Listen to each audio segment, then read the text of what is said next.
research that one out. That's a result. See if you can find us some case law to say otherwise.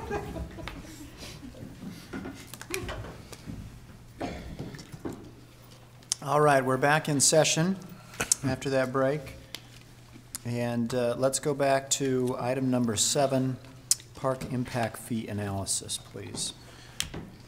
I'm going to let Jake address this. He and I met with a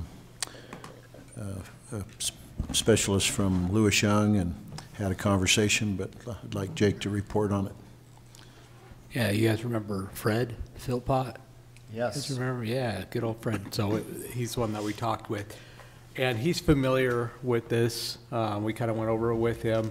There's two elements really in this. There's the facility plan and there's the analysis. The facility plan is kind of what our emphasis was, and I'll just bring it up here. So we have an exhibit in here, or a table that shows that facility plan. So here it is. This is the one from 2012. And you can see on here the community park expansion, some of our estimates, which we figure out that's about half of what it's actually costing us, costing the city. So we asked Fred what was the best way for us to amend our impact fee to more accurately reflect reality. And you know, we went over a couple scenarios, and he said, in this instance, and he's done it with a few other districts and I think another city, we can actually create a memo to update this impact fee facility plan with our actual costs and new estimates. And based on that, we can then, I think it's just right afterwards, is the equation. You remember where it's at, Steve? The total cost? Well, anyway, later on in this, oh, here you go. There's a total cost there. All we have to do is update that total cost based on, you know, in the memo, based on what our new costs are to come up with what the new fee would be. That's how simple it is. Now, timing, we've already put out the notice of intent, just in case. Good. On amending this. We have to do 10-day notice. So if we were to do a 10-day notice for the December 19th, that would be this Friday, which with the memo, I think we could pull it off because it's a pretty simple update. That'd be awesome. And then it'd be effective 90 days after that, which I looked at the calendar, it's March 20th. So it'd be just before building permits. Building season. Just right around that time anyway. That sounds great. And then just preliminary, kind of looking at the costs and using the same, it looks like it's going to be around $500 extra. So it'd be closer to a $2,500 impact fee. So the question is, do we proceed? I assume the answer is I yes. think so. Let's schedule it for a public hearing on the 19th of December. Yeah, that is good news. Let's try to bring in the money that we're. Yeah, when I was relieved, that's a much more Rightfully. simple process to do it. I'm certainly in favor of this. I also notice you do not have any new tennis courts on here. We have sports. And you're going to have time to play which going could be forward. anything. It says sports court. Oh, there's your Yeah, permit. see? There's mine.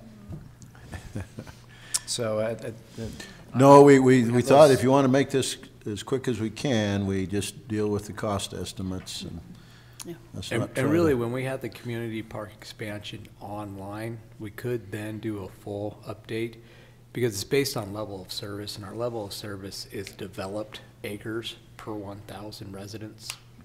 Right now, if we didn't include that, our level of service would actually go down. Costs are up, levels down. Impact fee would still go up, but not as much. So we'll proceed then? Yes. I would recommend proceeding and putting it on the agenda for Okay. For the 19th. December 19th. All right. And then I like that after we finish the community park, maybe in another year or two, you can do a more complete evaluation, because I think the residences we have come in don't, of course, are a bit different than projections, but I have a better idea of what Island View's gonna costs might be. Well, we can't count Island View. Oh, Island View's existing. so Yeah, we can't see, count that's that. can't be taken into account. Okay. This is new park improvements to accommodate growth, and Can't use Island View renovation. Can't use the improvements in Island View at all?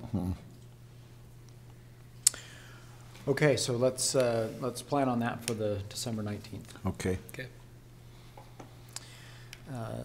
Next up, resolution supporting extension of Legacy Parkway Scenic Byway designation. This issue came up, I think we talked about it last time, that certain members of the Council of Government have been pushing to expand the scenic byway to the new West Davis Legacy Highway that would go out to Antelope Island. And part of the benefit of that, my understanding is, it would also help control the billboards as part of a scenic byway. Other cities have asked for our support on this, and Steve, you've had a couple of conversations with at least the Farmington city manager on this. Yeah, and Gary Uresk and Dave Milham. In fact, we had a city managers luncheon yesterday for Northern Utah city managers, and yeah, there's general support for this. But as long as you support the idea that it should be a kind of a protected environment by declaring it as a scenic byway. So my understanding is this just helps, you get all the cities lined up to say, yes, we want to keep this, and then we would take it together to the state. Yeah, one of the things I misunderstood until recently is I thought that the scenic byway designation maybe went away at some point, or the billboard. Actually, I thought there was a billboard ban for a period of time, and then that would go away. But the scenic byway designation is what causes the billboard ban, and that byway designation doesn't go away unless there's action taken to take it away. Just remains in place into perpetuity. So, Robin, you're probably involved in this. Are you supportive of the resolution? Definitely. Okay. Is there anything else we can do to support this, or is this what they're asking us to do at this point? This is what they're asking for us right now, is for the cities to band together. Okay. So if you'll motion it, I'll second it. So moved. Second. It's been moved and seconded that we pass ordinance 2017-25. It's a resolution. Excuse me, right? resolution 2017-25 supporting the extension of the Great Salt Lake Legacy Parkway Scenic Byway and renaming it the Great Salt Lake Scenic Byway. Any further discussion? All in favor? Aye. Any opposed? That passes unanimously. Thank you. City Council meeting schedule. Yeah, do you agree with the two exceptions that are noted in the staff report? One being the July 3rd meeting is actually just canceled, and you can call a special one if you need to. You get close to that time, if there's a need, you can, but it would be on a different night. And then election time in the fall, push it to the next night. And if you're okay with that, then I recommend you approve this schedule. I move we accept resolution number 2017-24, the meeting schedule for the City Council for 2018. Is there a second? Second. Moved and seconded that we adopt resolution 2017-24 with the meeting schedule for 2018. Any further discussion? All in favor? Aye. Any opposed? We have a new schedule. You have a new schedule. You'll be You can still come. Yeah. I can Sure, watch you'll on be you. here. You'll tune in every night. I'm really looking forward to tuning in. I'll bet. You are. I only have two things for you on the mayor's report. I asked, Uh-oh, we didn't get it added. What did- it's there, it's in the wrong place. unfortunately, I added this late, but we had a joint meeting of the Council of Government with Weber County and Davis County together to talk about, and the Salt Lake Chamber came in and talked, and they said the biggest challenge they have right now, maybe you can jump to the next graphic there. Actually, still the same page, just the lower. Did you hear him say, we didn't get this in the right spot on the Novus, but we'll get it moved it to the right spot? The biggest challenge for economic development from the Chamber's perspective is affordable housing, and that our job growth and population is is moving faster than moderately affordable housing is being created. And their perspective is not the same as the state to look at basically affordable housing, but even moderate affordable housing that someone early in career or job seekers would have. And they talked about the appreciation in our housing market and gave the statistic that, in fact, I think I left my notes in the car, that if houses continue to appreciate at the same rate that we have today, I think it was by 2030, the average, the median home in Utah would be $800,000. So you're talking California, I think it was 2030. 2030? I can retire. But their point is, and probably the last few years appreciation has been too steep, but the point was that the current housing stock is appreciating at a pretty alarming rate, and we need to think about the type of housing that we plan our communities for, and that the type of housing we have is directly tied to economic growth. And I think there was another, if you jump, so they have, the other labor shortage that they wanted to point out that they see, if scroll on just a little bit more, the labor, they said in previously, 1 in 5 people in 2010 worked in the construction industry, or 1 in 5, I think it was, if I can read that, is it new jobs? Immigrants worked in construction, and right now we're seeing 2% working in the construction industry. And there's a significant challenge in construction specifically. Some of it's due to these big projects and others due to maybe other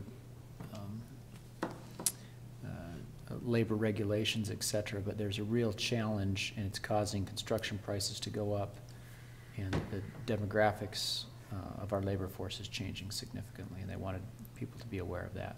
Are you saying because there's less immigrants making up the construction workforce, so there's generally higher wages that have to be paid? Is that what you're saying? And just fewer.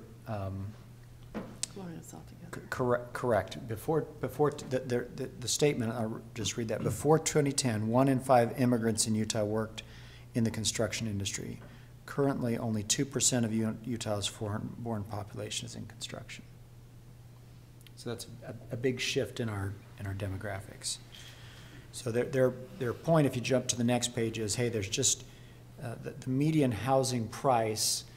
Maybe to zero in on that, raising that graphic that's increasing there. The median housing price is increasing much faster than our income is increasing, leading us to a California-like situation where the wages just don't keep up with the housing prices. It may not be bad now, but the trends are really concerning to them. And that 50% of Utahns are cost burden, and meaning, 1 in 8 are cost burden, meaning they're spending 50% of their income on housing, which is just not healthy. If people can't afford the houses, won't the prices have to come down? Well, look at California. Yeah, it's never happened in California. It just keeps going up. They just have foreign people buying. People from other places. And California coming has some with more money. other problems with their the way their property taxes are That's true. Assigned to housing, but they're asking local governments to participate in this housing gap coalition, or be aware of this, and look at a variety of housing types for all income groups, and that this is something the chamber is really going to focus on going forward, and to look for some other public policy information on this. They're trying to, their first step is trying to just raise awareness that this is a challenge, and as we plan our cities, we need to be aware of that, the challenges we see. So, Mayor, they're not necessarily saying then, and they're really not talking about multifamily housing, they're talking about affordable homes, right?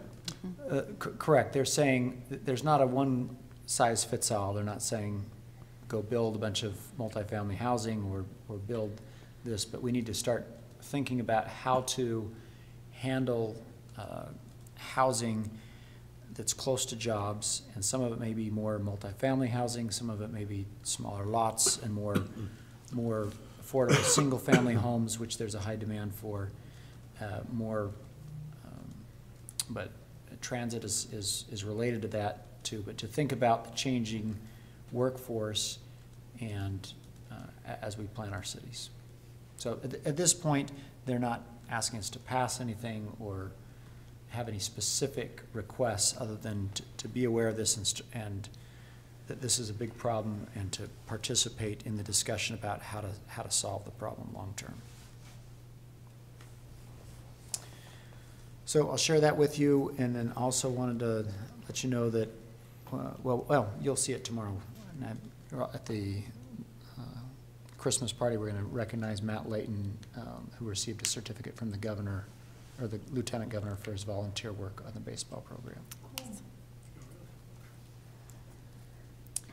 And that's all I've got, Steve. I'll pass it to you for city manager's report. Well, the first thing is I'm going to turn it to Jake. To report on hold off just a second, Jake. I want to mention a couple other things related to cemetery.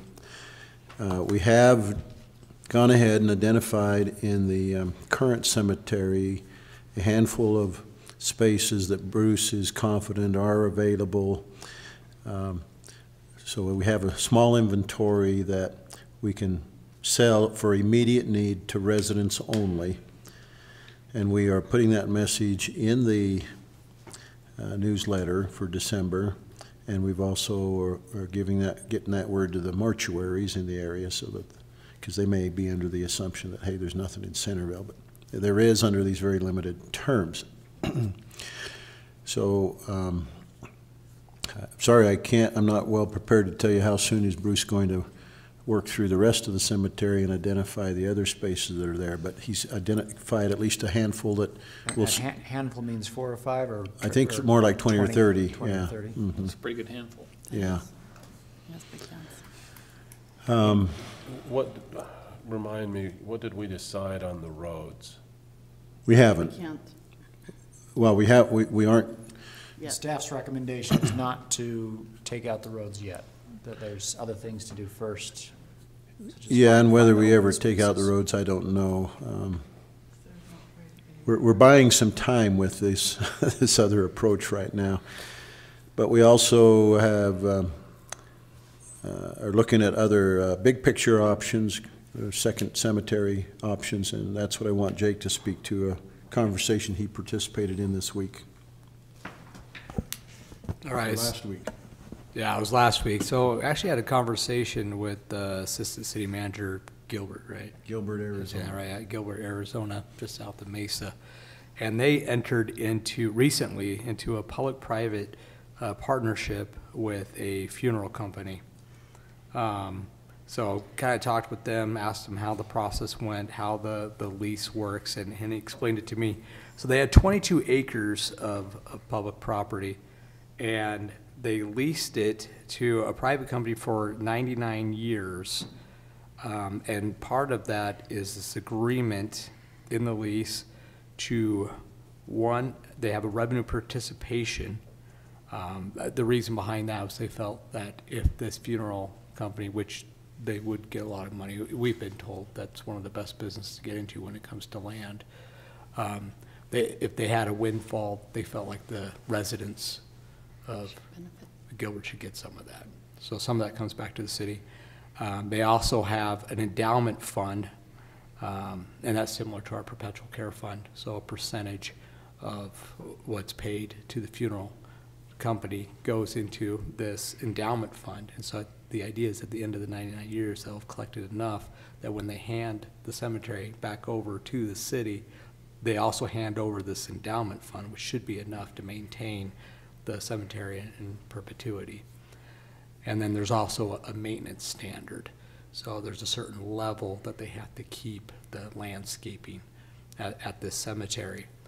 And they said that they had a few goals that they established at the beginning. One, they wanted to recoup the cost of the land, the public land. And they said their estimate is they're going to get about 3 times the amount that they paid just in the revenue participation agreement. They agreed that it's still public property, and they still have a resident and non-resident rate. The resident rate is 10% less than the non-resident rate. They wanted to make sure they maximize their ROI, with the base rent and the revenue sharing. Oh, I forgot to mention that they do have a base rent for it. For all the land or per plot? For all of the land. So it's just So there's a base rent, yeah, and then there's the revenue sharing on top of that. The two combined, they expect to get about 3 times the amount that they paid for the actual property itself. They also purchased land around the 22 acres to allow for expansion in the future. I know that's a little difficult for us to do, but the city did. Yeah, so there's actually a buffer around the cemetery. They also wanted to, they made it competitive. They wanted several funeral companies to bid on the opportunity, and they chose a company that they felt would be in business for 99 years. Good, reputable company. Also, Gilbert has this credo where they want to be the best in that Phoenix Mesa metropolitan area. So they wanted the best funeral company. And of course, they wanted to make sure that there was an endowment fund set up so that way it could be covered and when the 99 years is up.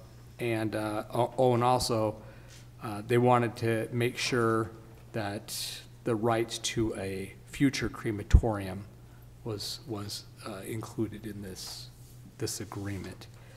Some of the statistics that they gave us is with the cemetery, they're able to put about 1,500 bodies per acre, or plots, I should say, per acre. We did the math on that. It comes out to about $1.6 million is what they're going to get out of this, based on what charging $4,000 per plot. That's what they're going to be charging for it, and 500 of that's going to be going into the endowment fund. So at the end of the day, yeah, there's going to be about $1.6 million made off of that 22 acres. The city also. Are they single or double depth, or did they say? They're single side by side. They've got space to spread out. The city has the right to inspect the cemetery at any time, basically, to check on that maintenance standard. They can audit the records at any time, and they require financial reports as part of the revenue sharing agreement. And then they also require the funeral company to conduct a satisfaction survey with their customers and give those results to the city to make sure that that level of service is high. So that's basically what we learned. And they sent us all a copy of their agreement as well as their RFP. We have all that documentation that we can look over and share and use. And Jake, when I had arranged this conversation, I was intending to be part of it, but I was sick, so I didn't participate. But I was assuming that this might be a case where the private partner was the source of the money to buy the land. So I was surprised to hear that the city actually bought the land. Yeah, the city, they actually bonded. So hearing that, I don't know that that's off the top of my head. That doesn't seem to be an advantage for us if the city's going to buy the land anyway. But some of the assumptions, they're assuming 1,500 per acre, whereas our assumption back of the envelope was 1,000. Yeah. Location plots per acre. Well, their cemetery, their land it's perfectly flat, perfect grid. So we just wanted to share with you that we are working on some ideas. We at some point can be checking out land that's available, but we haven't got to that. The plate's just full. So for now, though, we have some lots burial plots available for immediate need. It's good to know. Okay, for future work sessions, I'm assuming you'd rather not have one on the 19th. We'll just go with a regular meeting to accomplish what needs to be done. On January 2nd, I will have the swearing in prior to the meeting, so we wouldn't have a work session that night. And then on the 16th of January, we'll have the legislators. So we do need to schedule, as I said last time, the continuation of the South Main Street discussion and the Pages Lane discussion. So we'll check in with you in another meeting about those things, scheduling those, but we'll get those past the holiday. We do this with the legislators. Yes. Should we be doing something like that with the county? County commissioners, you mean? We could, you know, have them come during the year sometime. The timing of this one, of course, is just before the legislature I understand session, that, I'm yeah. just raising it as a question Yeah. that I think might be beneficial. I think it's great. We should. I would observe for what it's worth, and it may have been somewhat inappropriate, but I imposed on Randy Elliott as a constituent and commented that I got him to call me back by commenting that I was a city councilman, although I think he remembered me, in an unrelated business situation that I was helping someone present to the county recently, and he was very gracious and gave us the time and attention, so I share that for what it's worth. And FYI, I interact with the county commissioners a lot because they attend council government meetings and some other meetings, but that would be a good opportunity for you all to interact with them more. But we don't Okay. have a forced opportunity to interact with our legislatures like this. No, I agree with doing the one I'm just saying. It occurs to me that we should maybe do both. I've made a note of that, so we can schedule that at some point during this next year. One last question. The only one I'm aware of who's requested a hard copy of the CAFR is Bill. Did anybody else want a hard copy of that Everybody else is financial bored to death. report, the audit report? It was exciting, but I'm not sure I'm going to read through the whole thing after. Okay, so among the elected officials, just Bill? Okay, that's what we need to know. Could you remind me the time and place on the party? We'll have to. 6:30 Megaplex, isn't it? Tomorrow, 6:30 on the 6:30? Megaplex, I Okay. believe. I think that's what it is. It's at the Megaplex, yes. And it is I at just said- 6:30, yes. I had 2 o'clock on my calendar, and I was sure that wasn't right, so. I had- Excited to get there early, huh? I had 6 o'clock written down, but is it 6:30? It's 6:30. 6:30. Sometimes I. We just don't want you to be late like always. I put a half hour ahead to try to show up on time. You should show up a little early, Mayor. You should, yeah. Just To review the agenda and, because you're conducting. To don your costume. Oh, my beard. I'm not aware of a need for a closed meeting, No, not that I and know. I don't have any appointments to make at this point. So, Robin, do you want to make a motion to adjourn? I'll make a motion to adjourn. Second. All in favor? Aye. We're adjourned. All right.